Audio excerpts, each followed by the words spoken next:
Hey, I wanted to talk to you today about something that many people struggle with, something that both believers and non believers ask, and that is how can a loving God who is all powerful allow for there to be suffering in the world? How can He allow for innocent people to be killed?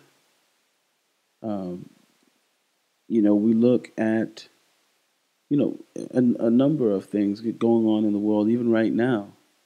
And, it begs the question, how could God allow these things to take place? I've tried to answer it as a believer, as a Christian. And, I've had the thought, well, if people are truly innocent and they die, they go to heaven. And heaven is eternal and it's blissful.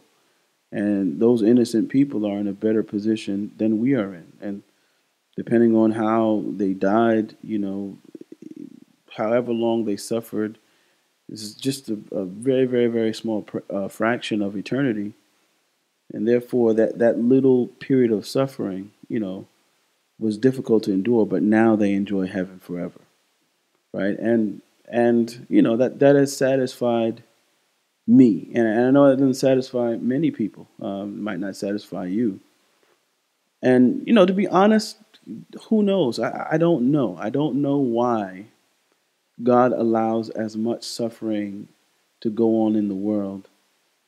Um, you know that goes on. Like I can't honestly give you a definitive answer as to why He does that. But I will say this, and I think this is very important.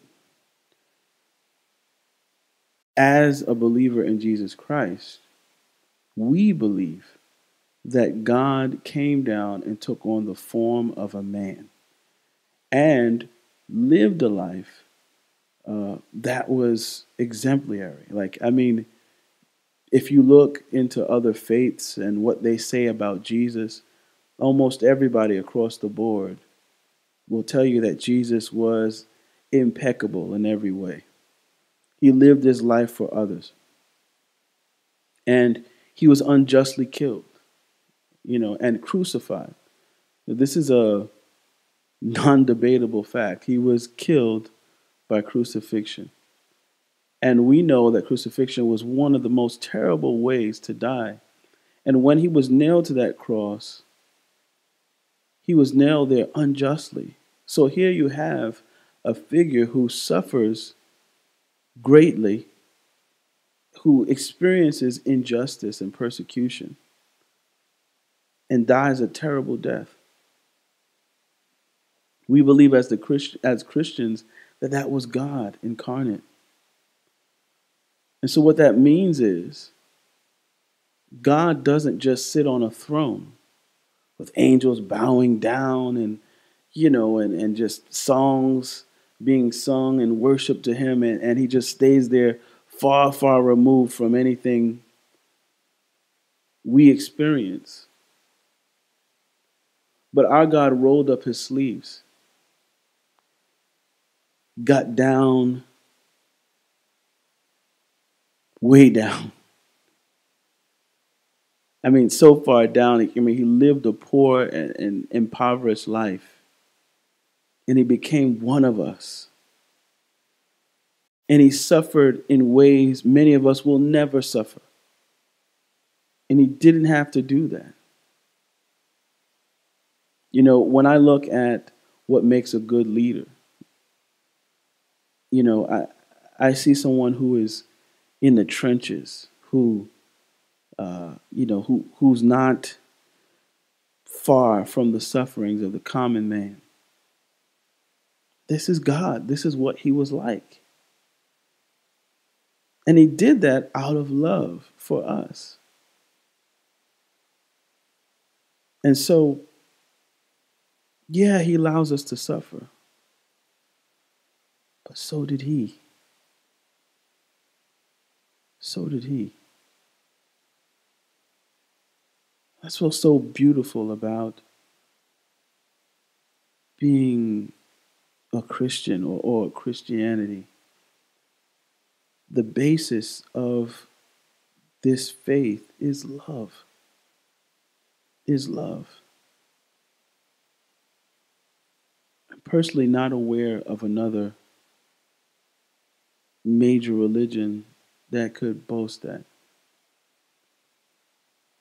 Certainly don't know of a major religion that says that a God humbles himself, becomes a man, and allows his own creation to brutalize him. And a God who does that out of love.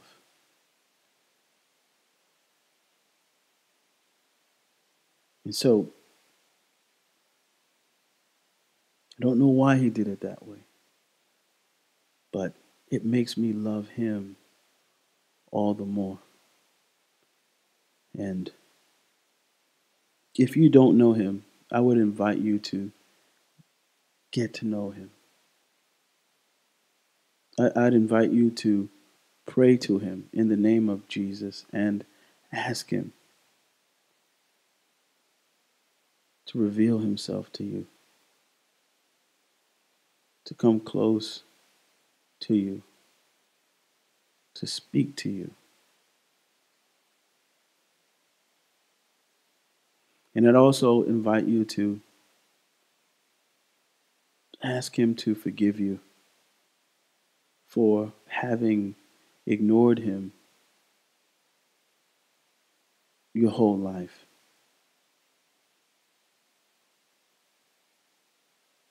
Friends, I believe a relationship with God through Jesus is absolutely the best decision you could ever make.